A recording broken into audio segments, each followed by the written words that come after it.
Akiwa Arusha, alionana na mmissionari wa kanisa la Swedish Free Mission aliyekuwa akihubiri wokovu.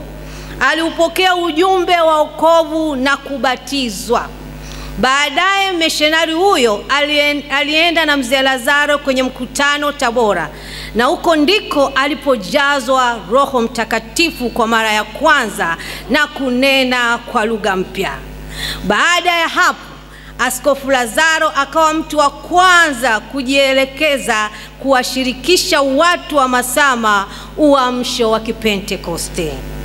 Mungu alimjalia vipawa vyote vitano vya huduma, ambapo kila huduma ungeweza kuiona wazi wazi. Huduma hizo ni ualimu, uinjilisti, uchungaji, unabii na utume. Huduma zote hizi alizitumia na kusababisha maelfu kuja kwa Yesu. Aidha, Mungu alimtumia kwa nguvu kubwa katika huduma ya uponyaji, ambapo viziwi, mabubu, viwete, waliopagawa na mapepo walifunguliwa, na waliokuwa na mateso ya aina mbalimbali. Haleluya! Huduma ya Kikristo. Huduma yake ilianza rasmi mwezi wa 6 mwaka 1959 huko Modio Masama, wilaya Hai, mkoa wa Kilimanjaro. Alijulikana kwa kauli yake maarufu, Yesu yu hai leo. Kauli iliyoambatana na miujiza mingi. Kwa ujumla, mzee huyu ni mwanzilishi wa Upentekoste Tanzania, wenye ishara na miujiza. Akiwa katika huduma Mwanza chini ya mchungaji Maglari, alitumiwa na Mungu kumwombea mchungaji Askofu Dr. Moses Plola.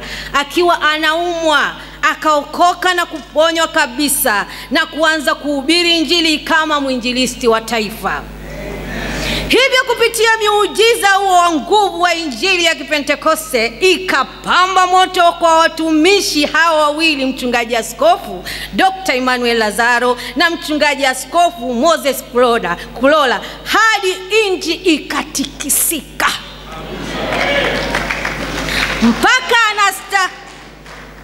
Mpaka anastahafu huduma mwaka 2019, alikuwa amefikisha miaka 60 ya utumishi na miaka 62 ya maisha ndani ya Yesu Kristo. Haleluya! Alifanya huduma katika mazingira magumu, akitembea kwa miguu masaa mengi, baskeli na pikipiki mara nyingi, kutoka mkoa wa Mbeya hadi Kilimanjaro, katika kutekeleza majukumu yake ya kiaskofu. Hayati alihatarisha maisha yake mara nyingi, kama kuwekwa gerezani, kuvamiwa na majambazi, kulishwa sumu, kutumiwa watu kumdhuru maisha yake, na vita nyingi za kichawi na kidini. Kuna msemo kuwa ukiona nyani mzee ujue amekwepa mishale mingi. Hakika hayati mchungaji Dr. Lazaro alikuwa shujaa wa imani, na tutamkumbuka sana. Alihubiri hadi nguvu zilipomwishia. Hata hivyo, akiwa kitandani, aliendelea na kazi ya Mungu. Mkutano wake wa mwisho wa hadhara ulikuwa Mti wa Mbu, Arusha, ambapo watu 200 waliokoka. Alisimikwa kuwa mchungaji wa Tanzania Assemblies of God mwaka 1964 huko Modio Masama, na mwaka 1969 alifungua na kuchunga kanisa la kwanza hapa Modio. Bwana Yesu asifiwe. Hayati alifungua na kuchunga kanisa la Kilimanjaro Revival Temple kuanzia mwaka 1984 mpaka alipostahafu utumishi wake mwaka 2019. Hayati alichaguliwa kuwa askofu mkuu Mwafrika wa kwanza wa kanisa la Tanzania Assemblies of God kuanzia mwaka 1967 mpaka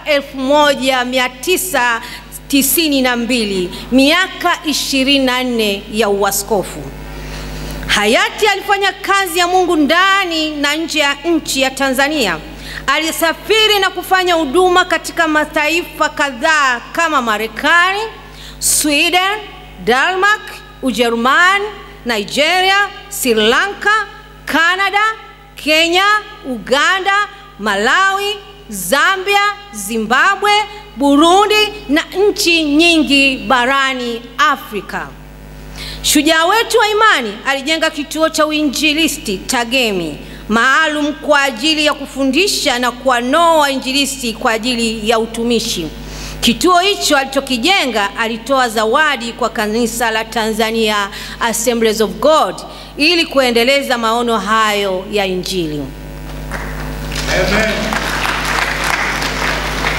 Shuhuda za huduma Nigeria. Alikwenda Nigeria kwenye semina ya wachungaji, na mhubiri wa semina hiyo alikuwa mchungaji Morris Serulo, ambaye alipata dharura ya kutoendelea kuendesha semina. Hivyo hayati akaomba aendeshe mkutano wa Injili. Jioni moja ya mkutano wa Injili waliletwa viziwi 250 na wote baada ya maombi walifunguliwa. Baada ya kurudi madhabahuni juu akawauliza watu, "Je, kuna aliyebaki hajapona nimponye?" Pale Mungu alikamwambia, "Nitakuchapa kwa sababu umejivuna." Na alisema kweli Mungu alimchapa. Alituambia tuwe makini sana wakati tunapoombea watu na wakapona. Tuache majivuno, maana anayeponya ni Mungu.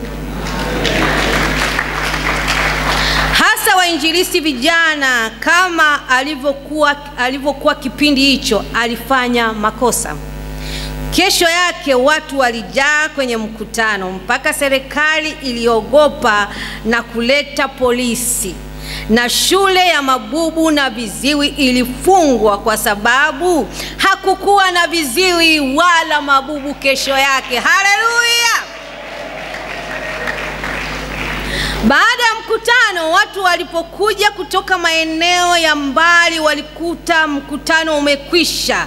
Wakawa wakigusa vitambaa vya mkutano na mabango ya Yesu yuhai leo. Wakawa wakipokea uponyaji, na maelfu ya watu wasio na idadi waliokoka. Baadaye aliombwa kurudi tena Nigeria na Ghana, na katika mikutano yake ya Nigeria watu walipoona wengi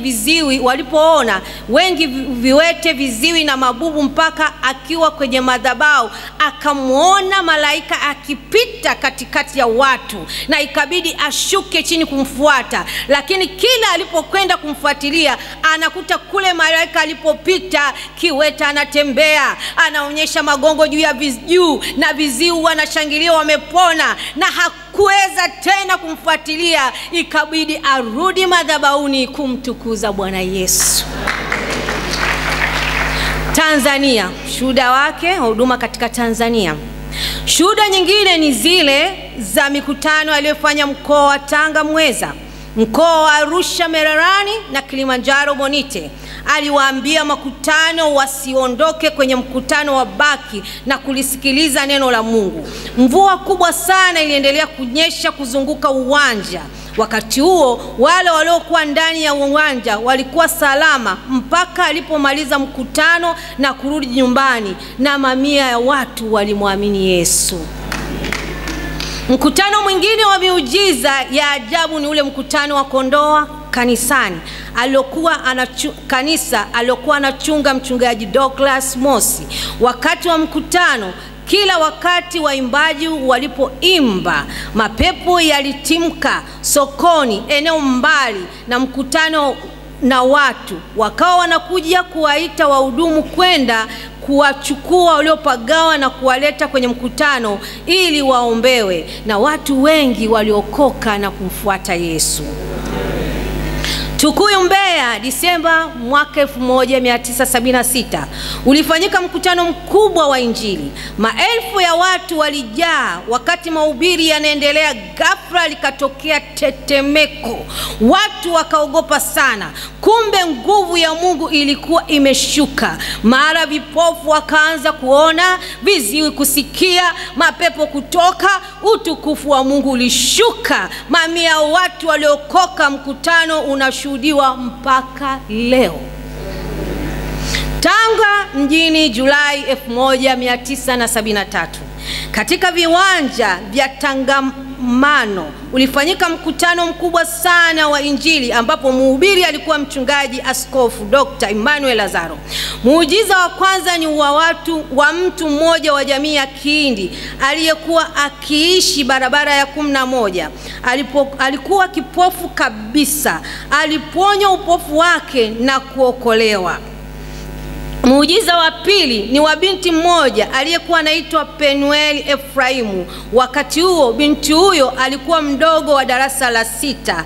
Alipata changamoto ya kutupiwa majini yaliyomfanya kushindwa kuendelea na shule. Askofu Lazaro akiwa Moshi kabla hajaenda kwenye mkutano Tanga, Mungu alisema naye kuwa kwenye mkutano huo Tanga kutatokea mtoto atakayeokoka. Alipofika kwenye mkutano, kweli mkutano ulipoisha, alimfuata Askofu Emmanuel Lazaro kutaka kuombewa, na alipomwombea mapepo yakamtoka, na tangu siku hiyo aliponywa na kuokoka.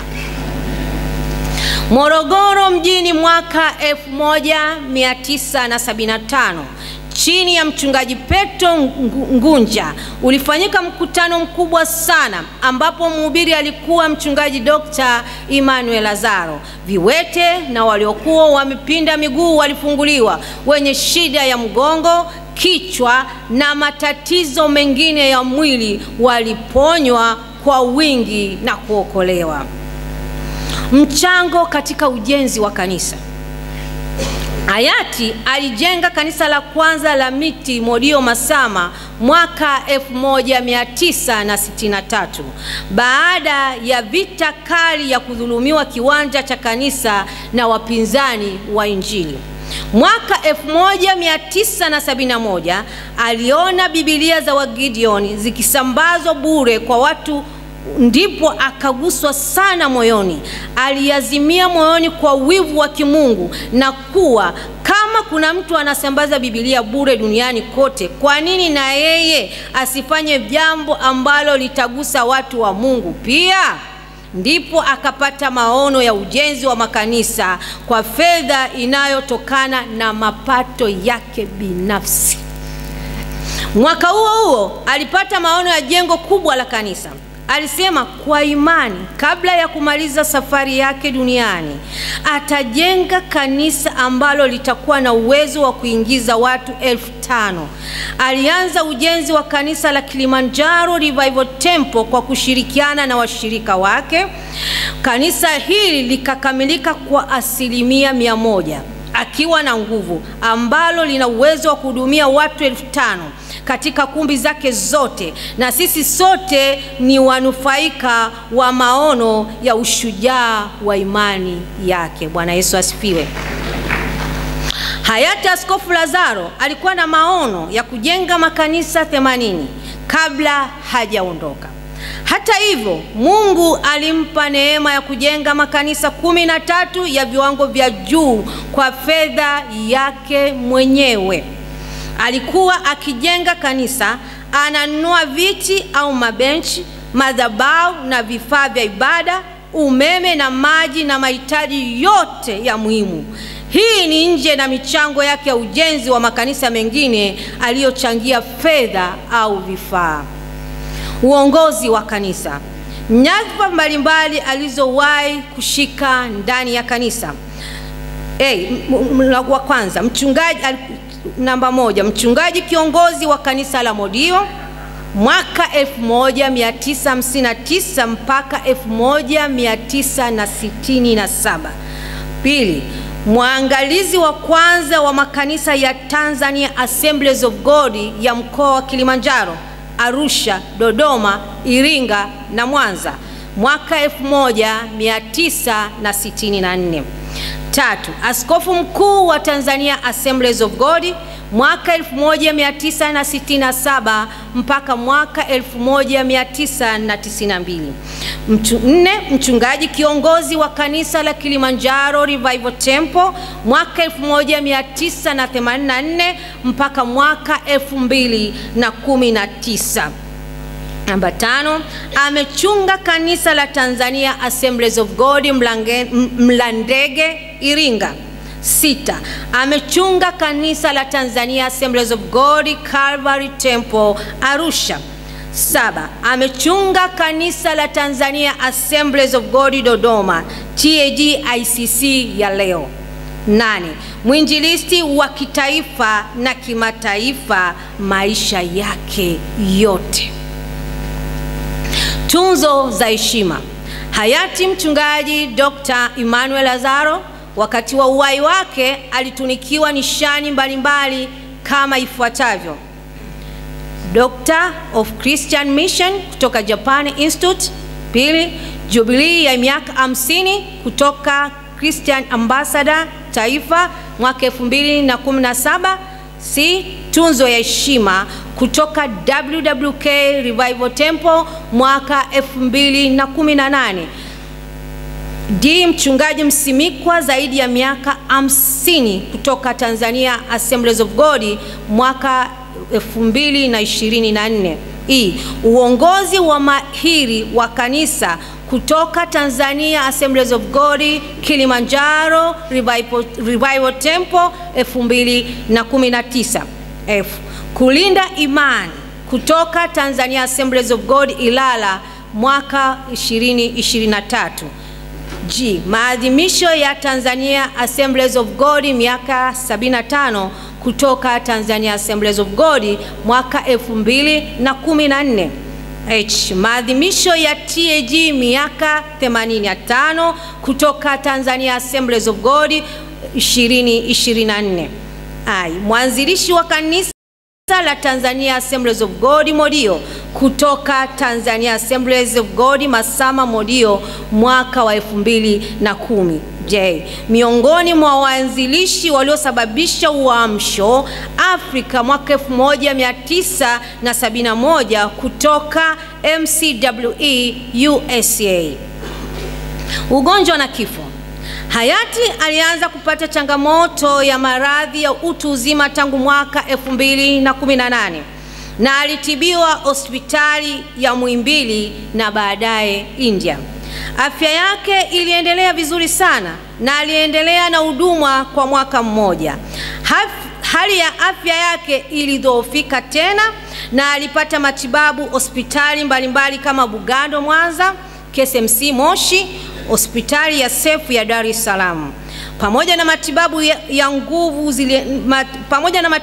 nguvu ziliendelea kupungua na aliendelea na matibabu hospitali ya KSMC na kurudi nyumbani. Mnamo tarehe 15 mwezi wa 5 mwaka 2025 alfajiri baada ya kuzidiwa alipeleka hospitali ya KSMC kwa ajili ya matibabu, na tarehe 17 mwezi wa 5 2025 saa 5:40 asubuhi Bwana alimtwaa akiwa na umri wa miaka 88 ya kuishi, miaka 68 ya maisha ya wokovu na miaka 62 ya utumishi. Hayati ameacha watoto 5 walio hai, wajukuu 17 na vitukuu 4. Haleluya. Shukrani. Tunamshukuru sana Mungu kwa zawadi ya maisha na uhai wa shujaa wa imani baba yetu, ambaye maisha yake yamegusa maisha yetu na hatutamsahau.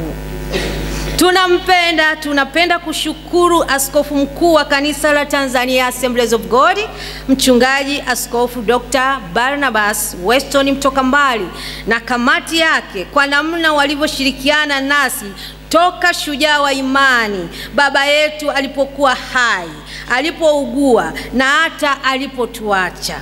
Kanisa la Tanzania Assemblies of God limefanya mambo mengi, hatuwezi kuyataja moja kwa moja, muda hautoshi. Mungu awabariki sana. Pia tunamshukuru mchungaji kiongozi, baraza la wazee, viongozi wa kanisa na washirika wote wa Kilimanjaro Revival Temple kwa namna walivyohusika na maisha ya shujaa wa imani baba yetu. Hatuwezi kumaliza kusema wema wao, maombi yao, michango yao mbalimbali, namna walivyoshiriki nyakati zote. Wamekuwa faraja kubwa kwetu na familia ya mpendwa wetu. Mungu awabariki sana. Tunapenda kuwashukuru sana wahudumu wote wa hospitali ya KSMC, hospitali ya Muhimbili, hospitali ya Sefu ya Dar es Salaam, Apollo hospitali ya India, hospitali ya Bugando Mwanza, hospitali ya Sima, hospitali ya A to Z ya Moshi, kwa namna walivyofanya bidii na maarifa kwa umahiri mkubwa sana katika kuokoa uhai wa shujaa wa imani baba yetu. Mungu awabariki sana. Tunamshukuru sana kaka yetu Godson na mke wake Selina.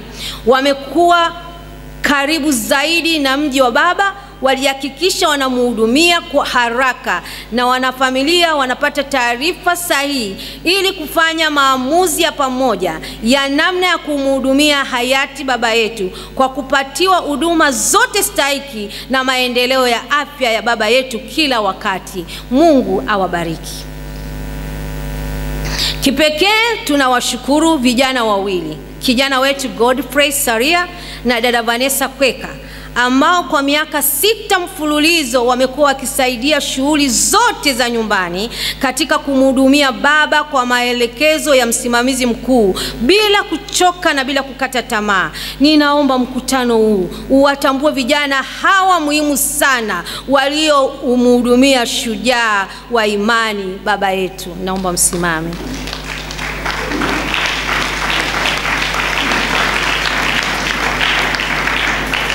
Na wamempa Yesu maisha yao. Tunawashukuru viongozi wa serikali na vyombo vya ulinzi na usalama kwa ushirika wao katika kufanikisha sherehe ya mwisho ya shujaa wa imani baba yetu. Mungu awabariki sana. Familia wangelipenda kumtaja kila mmoja wetu hapa kwa kila alichokifanya, lakini muda hautatosha. Naomba niwataje wachache kuwakilisha wengine kwa niaba ya familia kwa maombi na sadaka zao, ambapo ni makamu askofu mkuu mchungaji Dr. Magnus Mwiche, mchungaji Ronswai, mchungaji Dr. Huruma Nkone, mchungaji Isaya Temu, mchungaji Joseph Mosha wa TPC, mchungaji Rogate Swai wa Kinondoni, Nabii Malisa, mchungaji Kingu na mke wake, Askofu Angelo Ambrose Kachele, mchungaji Ole Nguyai, mchungaji Esther Muro, Dr.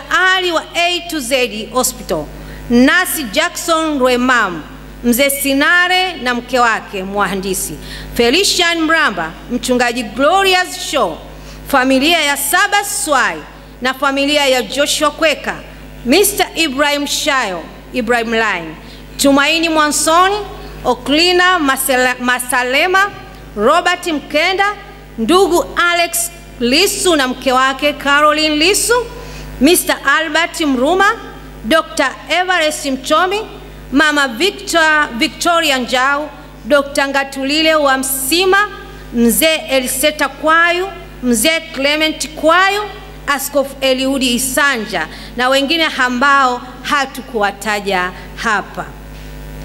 Asanteni kila mmoja kwa sadaka na michango mbalimbali na kwa timu mbalimbali za maombi. Tumeguswa sana na upendo wenu.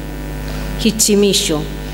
Mwisho si kwa umuhimu, tunawashukuru kamati zote ambazo zimeratibu sherehe, marafiki, washirika wa madhehebu mengine.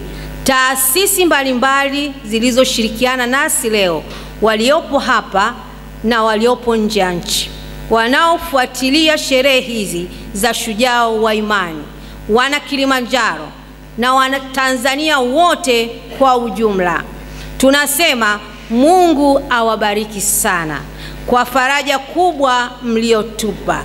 Tumefarijika sana. Mungu awabariki. Amen. Tuna ujasiri mkubwa bila hofu yoyote kukiri kuwa Baba yetu amevipiga vita vilivyo vizuri. Mwendo ameumaliza. Imani ameilinda.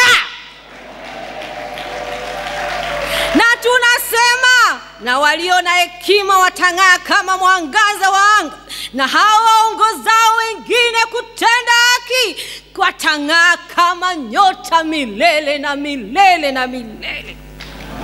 Haleluya! Asante kwa maisha ya baba yetu uliyempa hapa duniani. Tunakurudishia sifa, utukufu na heshima. Jina lako Mungu na libarikiwe. Amen.